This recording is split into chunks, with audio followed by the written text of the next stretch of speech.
Okay, hello everyone, welcome to my video.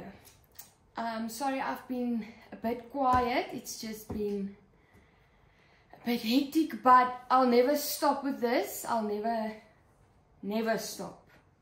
So I'm very excited to be here today, and I just trust that Holy Spirit will speak through me, and I'm just a vessel, and I want to get His word out. I want to get His truth out, because I know that will set people free, because it did set me free. And some days I still struggle and I need God every single day, because I'm an imperfect person and I need grace and I need His love, and I just need Him so much.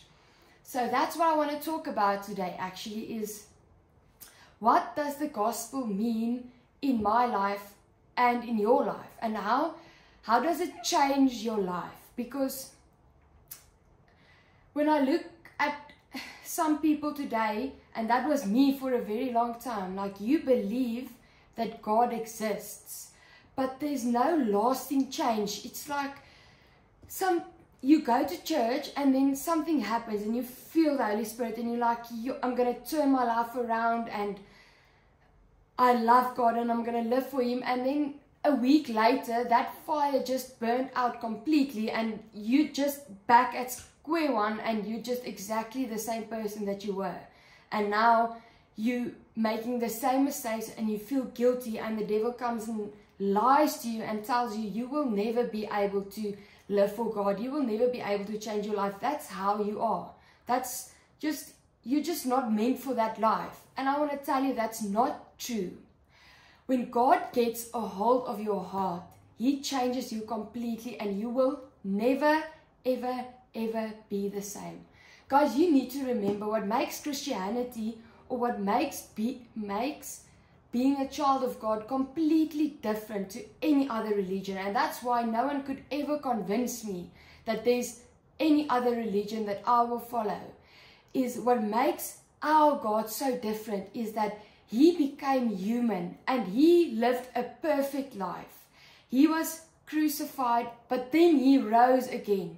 He rose from the dead, and He's a living God. He's living. If we accept Him into our lives, we accept a living God, and that this Holy Spirit comes and lives inside of us. If you read His word, it's a living word. It's alive.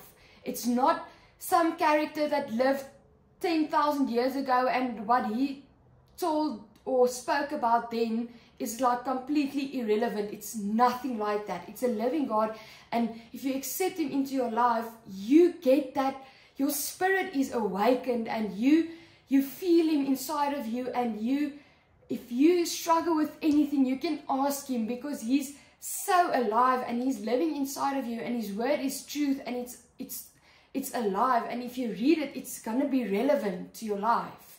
It's not like, but it's not relevant. I don't know, I don't get the answers I want from the Bible. It's nothing like that. If you read the Bible, it's going to, literally sometimes when I read the Bible and I read about a character or a story or a teaching God or Jesus gave, He said, I literally sit there and I'm like, this is exactly the scenario I'm in. Exactly. And I'm like, God, your word is a living word. And every time I'm amazed by Him. And guys, we need to make time to read the Bible, because I can do better as well.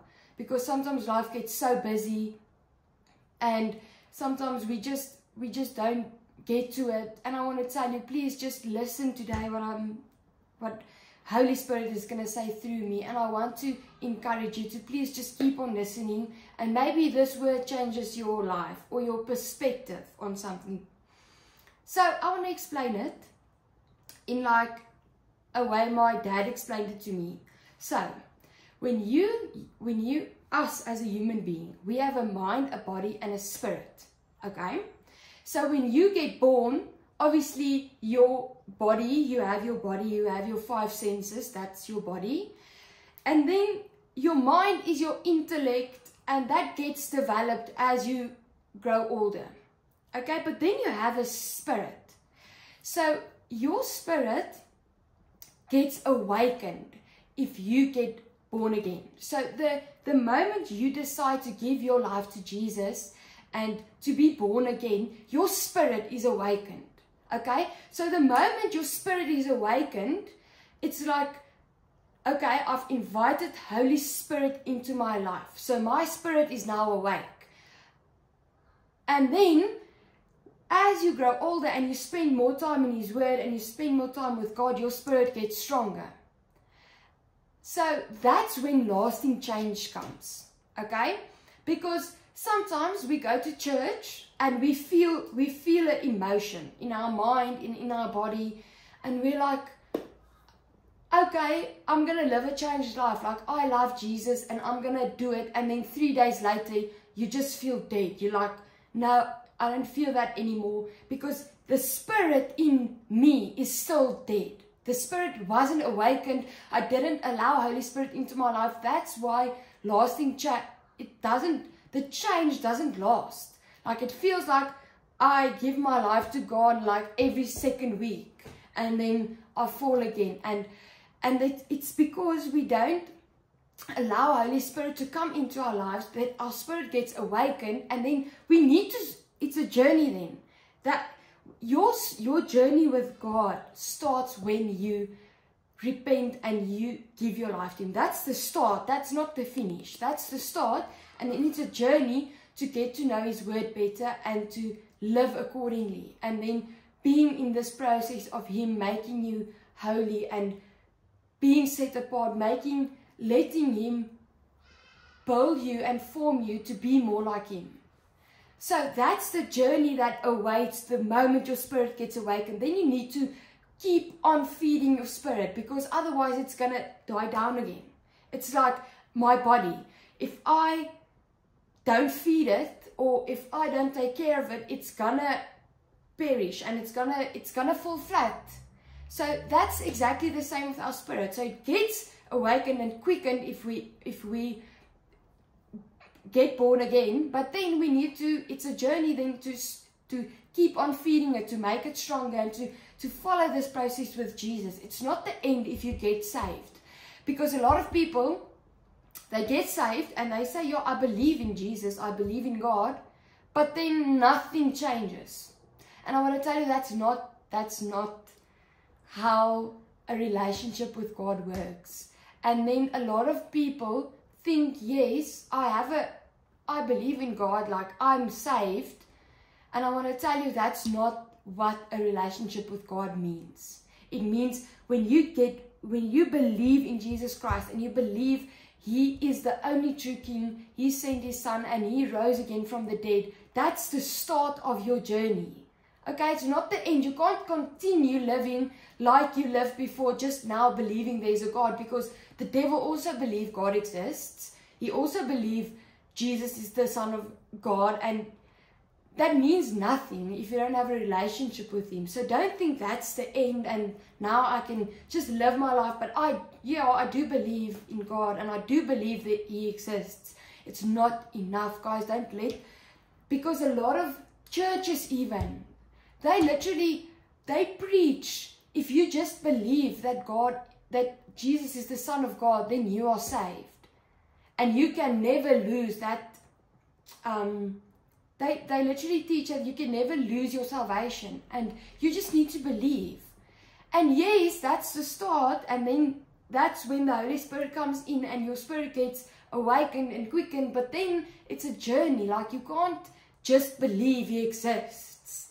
Because God is someone, we need to get to know Him. He's our Heavenly Father. He wants to be involved in our lives. He wants to be involved in every decision that we make. It's not like we can just believe and then cut Him off and just live our life. But yes, we do believe. When someone asks, yes, I do believe in Jesus. But what does that mean in your life? Did it change? Did it have a lasting change in your life? Or do you just say that because your parents said they believe in Jesus, so now you just said, okay, I also believe in Jesus, but I don't know, I'm not different than you, and nothing changed in my life. I'm still living the life that I want and what I think. And that's not a relationship with God. And that's what I had to learn, because I always said, yeah, I believe in God and I believe in Jesus, but I had no idea that He wants to be involved in every single decision that I make. He wants to be involved in my life. So, that brings me to my next point. You can either live according to the flesh or according to the Spirit. And when God taught me this difference, my life changed completely. Okay? So what does it mean to live according to the flesh? Okay, so you have a mind, a body, and a spirit. Okay? So if my mind and my body controls every decision that I make, okay, I disregard God's word. I disregard the Bible because you think, oh no, it's not applicable. I'm going to do what I feel is right, what will satisfy me now. That's living in accordance with your fleshly desires. It's giving in every desire that you have, disregarding God in your life, disregarding His instruction and His correction. And the Bible says, if you live according to that, if you live according to the flesh, it will lead to death. Okay?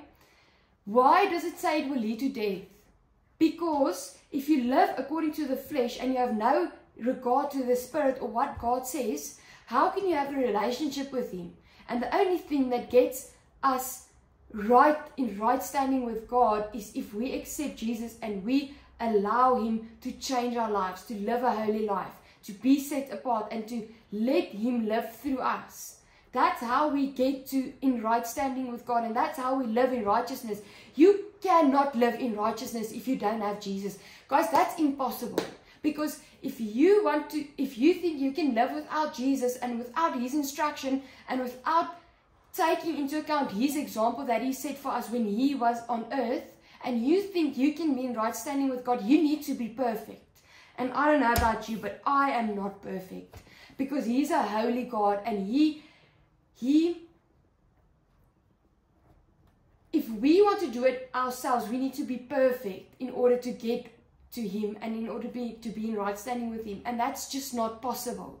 So that's why we need Jesus, because we need God to see us through the eyes of Jesus. Because that's the only way we can get to Him. The only way to the Father is through Jesus. Jesus says, I am the way, the truth, and the life. No one comes to the Father except through me. So we need Jesus to come into our lives, and we need Him to fight, like, I don't know how to explain it, because if God looks at you, He sees sin, because we are sinful. Okay, that's everyone.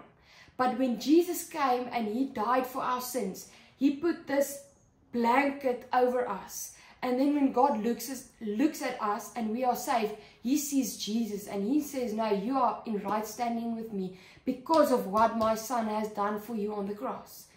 But without Jesus, we would all go, all our journeys will just lead to death. And without Jesus, there's no way that you can be saved. Okay, you can do, I don't know, you can do a lot of good things, but you will never be in right standing with God, because He's a perfect God. So you need to be perfect. So then Jesus said, no one will be able to do that. So that's why He came. He became a human, and He gave us an example of how to live. And He said, listen, I'm taking the sins upon myself. So if you believe in me, I will fight for you, and God will see you through my eyes, and then you will be able to get to Him. That's why He said, I'm the way, the truth, and the life. I'm the way that you get to God. Because,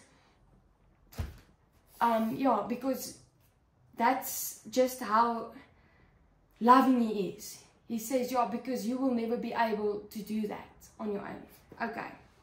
So, what does it mean then to live in the Spirit? So what it means to live in the Spirit, it means that you are 100% led by the Holy Spirit. Okay? So in every decision you make, big or small, like I'm talking about every decision, guys, I pray about everything. Listen, if literally, like, if you would hear me, you would think, okay, Chantal, I don't think you can pray about that, but I pray about it. So, because living in the Spirit means that you are led by the Holy Spirit. So then in every decision you take into, you take God into consideration and you ask Him for guidance and you ask Him for help.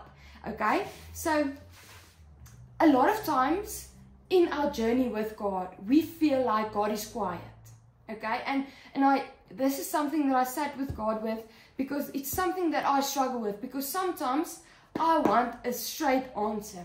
And I literally sometimes I wish I could see Him and He could tell me exactly what I should do, like in this situation. Okay? But then God told me two things. We feel that He is quiet because of, number one, we do not know His word. Because His word is His will. So, listen guys, everything in the word, you will be able to apply it in your life. Or if you are struggling with something, I promise you someone in that time also struggled with what you are going through. And then we can learn from the word how to act in that situation. And God says, love your enemies, forgive, pray for those who persecute you. So you don't have to, like, if I ask God, no, I'm not sure if I should forgive her or reach out, make it right. And He says, no, my word says forgive. So I'm not going to tell you forgive. My word says forgive. So a lot of time the answer we are looking for is in the word. It's just, we just don't open His word, but it's right in front of us.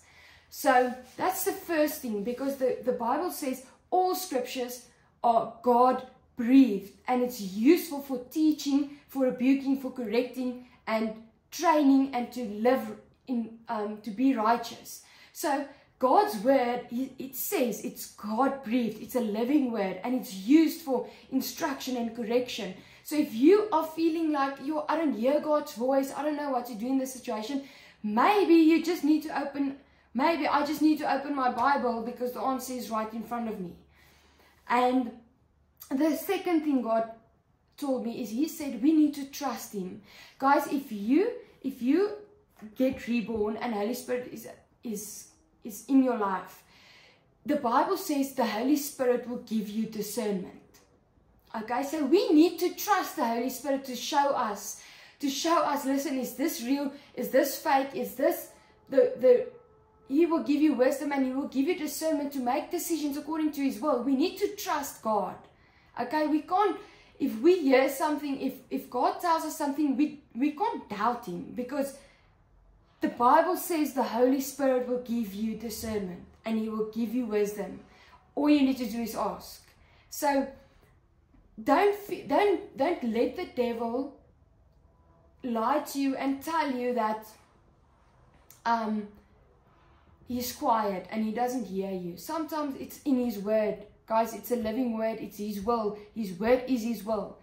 From the Old Testament right through. Don't add or subtract anything. And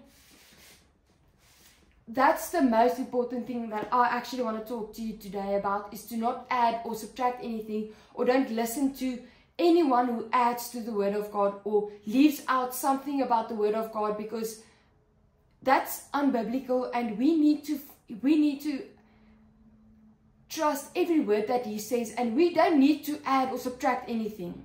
Listen, what God gave is perfect. God is perfect. He's all-knowing, and what He gave us is enough. Don't try to make your own rules, and I'm going to speak about it a bit later, but I just want to get to the point that, can you see how incredibly dangerous it is if we don't know His word, or if our spirit is dead?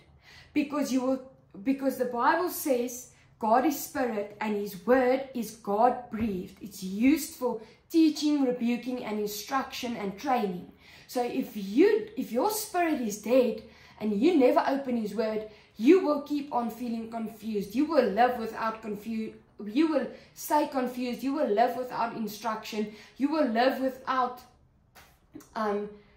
correction. Because sometimes you may really think that you are right, and then you open the word and you realize, oh man, I'm not right here. I need to ask for forgiveness. I need to go to that person. I need to make things right, because that's what God says. And no matter how I feel, God, I'm going to follow your word. That's what it means to live by the Spirit. Guys, we can't keep on living by the flesh. And every fleshly desire you have, you just give in because, that's because that feels right and that's what I think I need to do. That's a sign that your spirit is dead, that your spirit isn't awake. Because when your spirit is awake, you involve God in everything. But if your spirit is dead, you just disregard whatever God says. And I'm just going to live my life like I think. I'm going to make the decisions that feels right for me. So it's incredibly dangerous if we live our life like that. Because God says, listen, you need to take up your cross and follow me. Die to yourself, die to your fleshly desires, and follow me. And it's not the set of rules that you need to follow because you need to be perfect for God. And that takes me to my next point. And that's basically the point of the video. And I'm going to close off with that as well. Because I've heard a lot of people in today's churches, they preach the prosperity gospel. And they just teach you, listen, if you need to, you give and God will bless you. God needs to bless you and God, it's what you can get from God. And that's absolutely not the message of the gospel. It's not what I can get from God.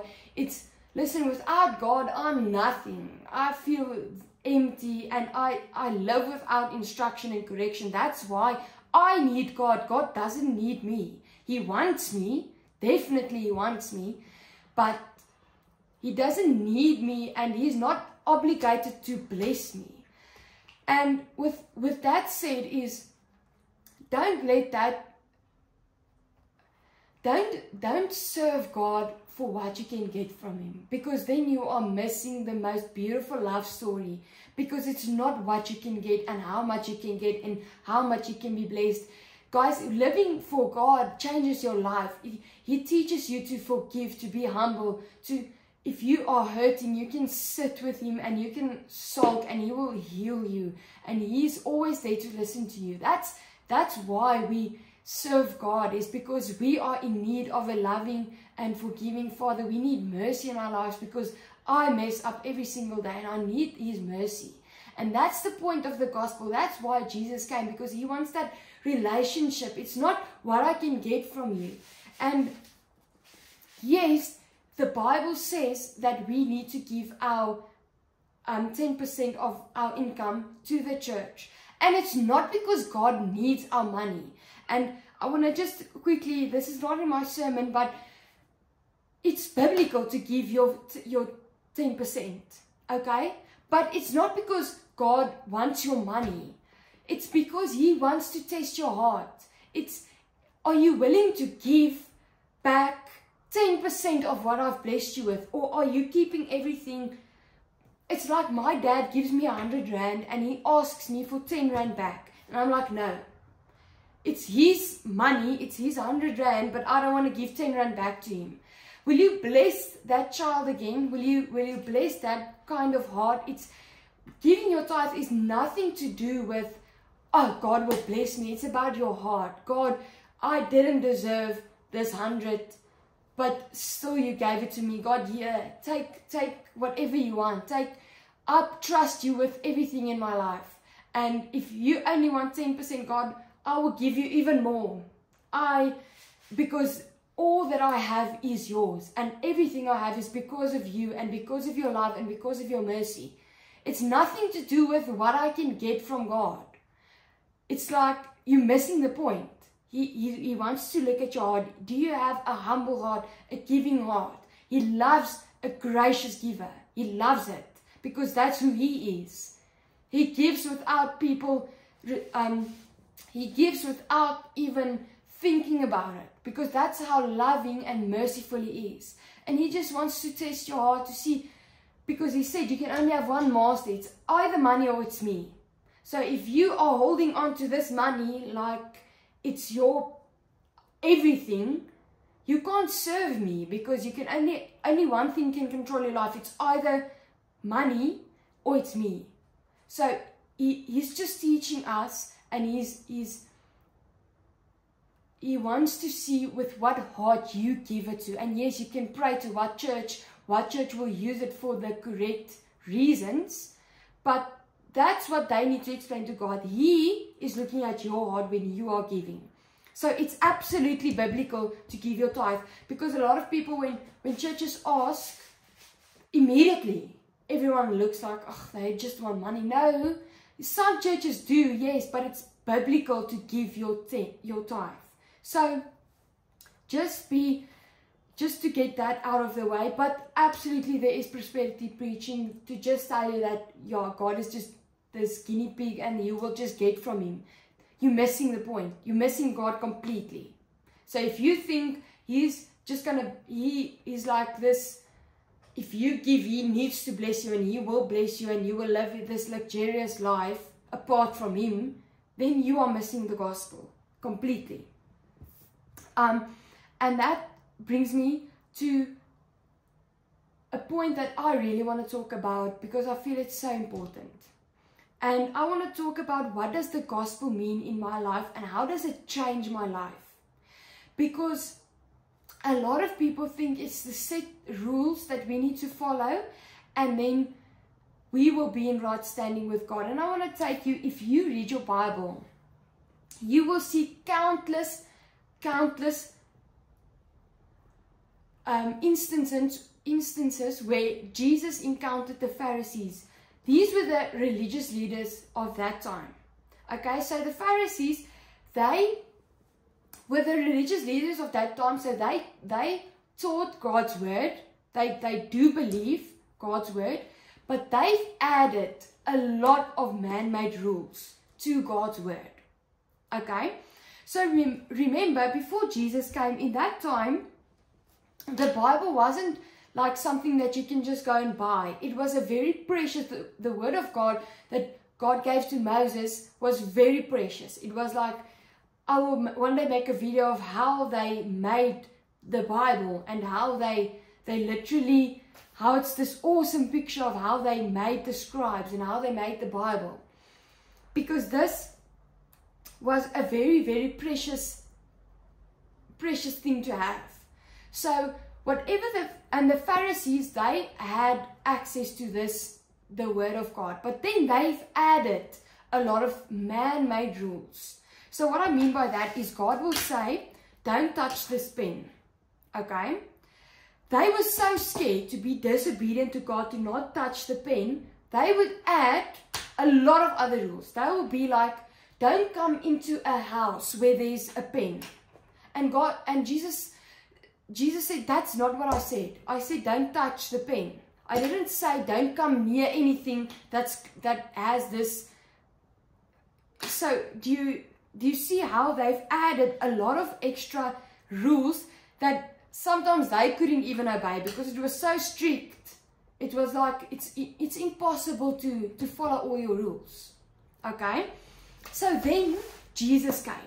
Okay? Then Jesus came and he told us, He showed us what is the law. What did God mean when he gave this law to Moses? What did he mean on how we should live? Okay, and if you look at Jesus, it was totally a different picture of what the Pharisees were. That's why they crucified him. That's why they didn't believe that he is the Messiah, because of their man-made rules. They expected something totally different. They didn't expect him to call a tax collector, to call sinners to walk with him, to be his disciples. They believed that he will follow all their strict rules. And Jesus had countless interactions with them where he said to them, listen, you are so far from the point. And that's not what God said. And he told them, these people, he called them in the Bible, he said, you hypocrites. In Matthew 15 verse 7 to 9, he literally spoke to the Pharisees and said, they are hypocrites. He said, it is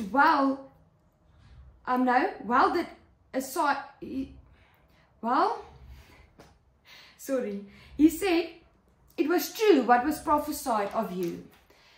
This people honor me with their mouth and their lips, but their hearts are far from me. And he said, in vain they worship me, teaching the doctrines and the doctrines of man as if it's the word of God.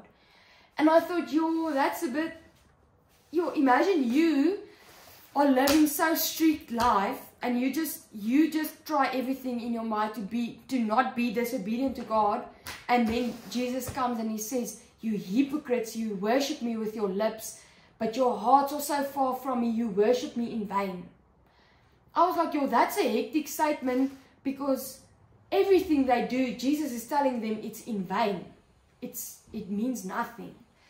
And I literally sat and I said, yo, okay, that's a bit, yo, if I hear that, I'll be set back a lot, because realizing that, God, I just don't want to disobey your word, and then it's in vain. And I sat there and God told me, Chantal, you're missing the picture.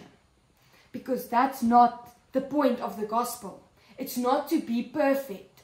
It's not to be this religious, upright. You don't study, he told me, you don't study my word in order to appear perfect. To tell people what you've read, and yeah, I know the Bible. I can literally tell I can literally quote it off by heart. God says it means nothing if you read my word in order to be this upright religious leader, appearing to be perfect in front of people, but your heart is so far from me, you have no relationship with me, you don't follow my example. It's in vain. It's not the purpose of the gospel to learn my word in order to appear religious or righteous in front of people. That's missing the point completely. The word I gave you, don't add anything. If I say, Chantal, stay away from this pen, you stay away from the pen. You don't need to add anything to what I said.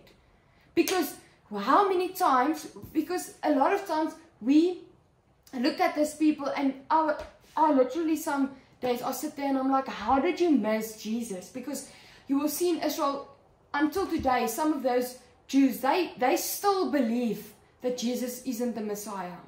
And they are walking where he walked. They are living where he lived. But they missed him completely. And I'm like, how can you be so blind? He was the Messiah. Didn't you see everything that he did? And God told me, how many times do we miss God? How many times are we blinded because of what we believe is true? Because of our rules, because of our truths. We miss God completely. And it's easy for me to say, how can the Jews be so blind? Jesus was right in front of them. And God told me, Chantal, how many times do my children miss me because of man-made rules, because of Christians that teach or add to my word, or tell my children to just leave the Old Testament. That's not what God said. He said, follow what I gave you. Don't add or subtract anything. And sometimes we miss God because of these rules that's being planted in our heads. That's why we have more than 50 denominations in Christianity. Because I don't believe in this, so open your own church and teach that. There's one word. Why do we add or subtract anything? Just follow his word. And don't miss God because of what people have taught you. If it's not in line with the word of God, guys, you need to disregard it, because then it's a false teacher. And what I want for people is just to get to know God and read his word. I'm not talking about a book that was written about the Bible. I want us to read the Bible, because the Bible is enough.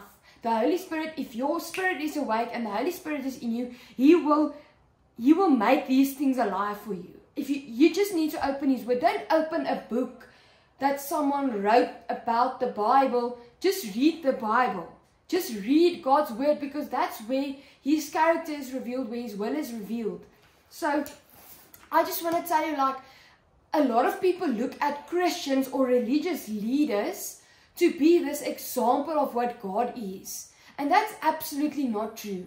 That's absolutely, Jesus came and he became a human and he showed us what this example, what does it mean to live a godly life. He was a perfect person, because if he sinned, he wouldn't be God, because God cannot sin. He's a perfect God. And we could see that in Jesus' life, because he never sinned. So what makes me sad is that we think if we know the Bible, we are in right standing with God. And that's why Jesus had countless arguments with them, because he said, you're missing the point. It's not this list of rules to be in right standing with me. I want your heart. I want a relationship with you. If you worship me with your lips, but your heart is far from me, it's in vain. You worship me in vain. And I asked God, what does it mean for my heart to worship you? Because I'm so scared. I'm so scared that I worship you with my lips, and my heart is far from you, and you see this worship in vain. And he told me, it's how you read his word and how you get to know him. It's a relationship, because you can read the Bible to study it, to know it off by heart, to appear, I don't know what, in front of people, like someone that I'm just so much better than you because I know so much more about the Bible than you. Then God says, you worship me with your lips, but it's in vain. I don't want it because your heart is so far from me. Or you can read his word in order to do it, in order to obey it. And the Bible says, if we look at Jesus and if we look at his life, guys, he was so humble. He washed his disciples' feet. A perfect God. He washed his disciples' feet. He was humiliated. He was crucified, and on the cross he said, Father, forgive them.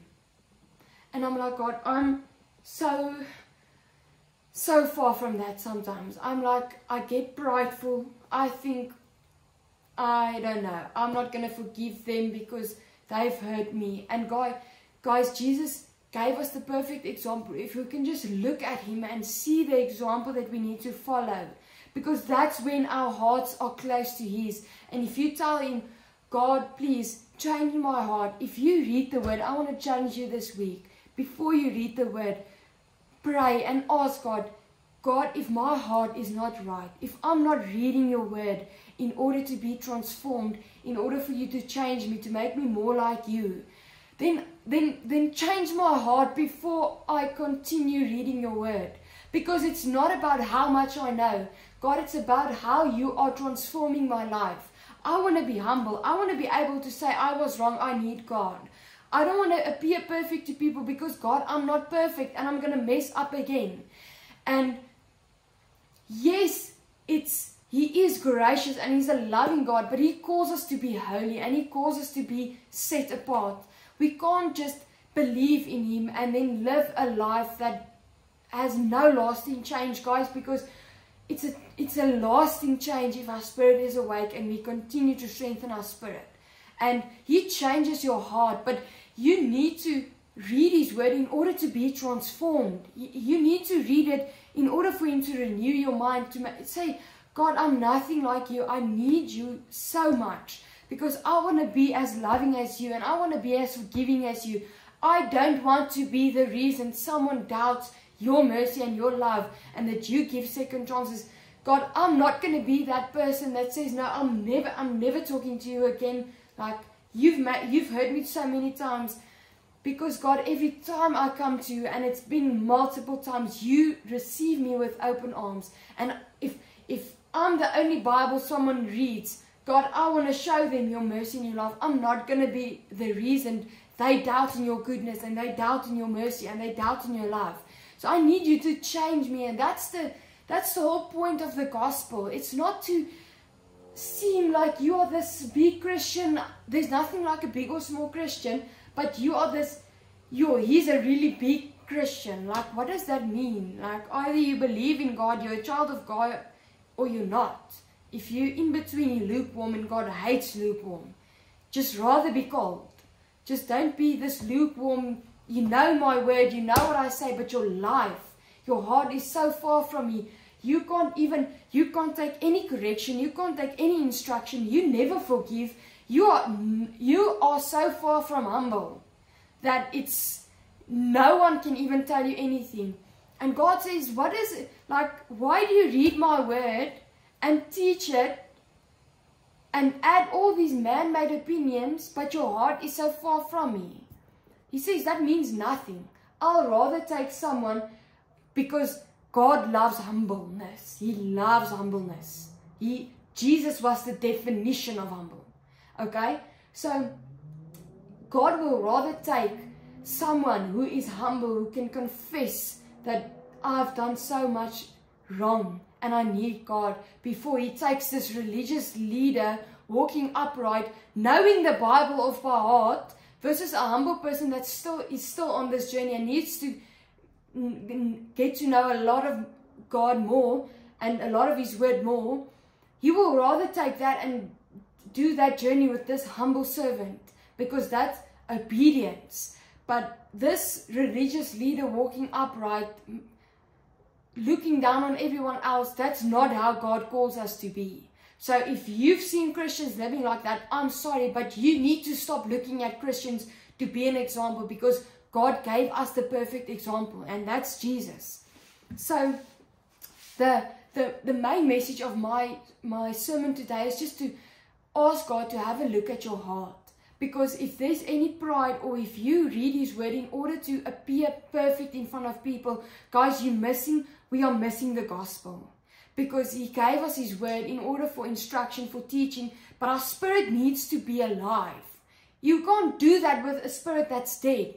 Then there's going to be no lasting change. I'm going to make the same mistakes a week from now. Because my spirit isn't awake. I didn't allow Holy Spirit to come into my life, to renew my mind, to make me more like Jesus. I'm just the same person. I've just had some sort of emotion in my mind and in my body, and I felt like maybe I should change, but there was no lasting change. And that's how you live by the flesh. Your spirit is still dead. Your spirit is still, it's not going to have a lasting effect. So that's what I want to pray about. I want us to just ask God to change our hearts. God, if I'm not humble, make me humble. God, if I don't show mercy, give me your mercy, give me your love, because that's who you are. And I've accepted you as my Lord and Savior, and I want to give that to people. I don't want to be the reason, or I don't want you to look at me and say you worship me in vain because your lips teach my words, but your heart is so far from me. Your heart doesn't, you don't live like I called you to live. Don't miss the point of Jesus. Don't miss the point. He just wants a relationship with you, and you're going to be imperfect. That's why Jesus came. And he gave us this example because these Pharisees were so far from the truth. And Jesus came and he said, I came to set the law straight. I came to show you how to live.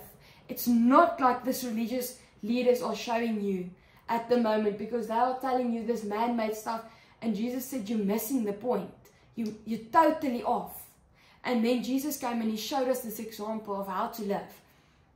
So just don't worship him because you've heard that some people say he's God, or you believe he exists. Don't worship him because of that. Worship him because of who he is and what he's done in your life. But you need to get to know him in order to be in that awe and adoration of him, because otherwise your spirit will not, it's not going to do anything for you.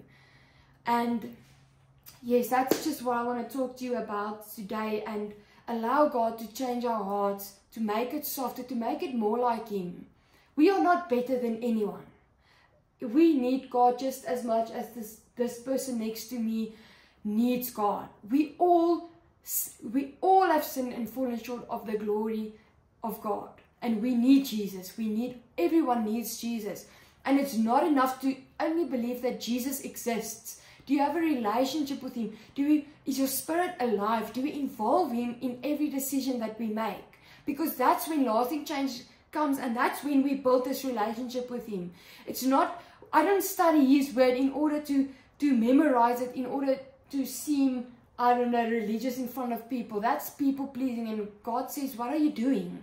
It's not what I called you to do. I called you to do it in order to obey me, and it's for your good, it's for your instruction and for your correction. That's why I gave you my word. It's for you to get to know me, to get to know my will, and to live a changed life. Through my word, I will transform your mind.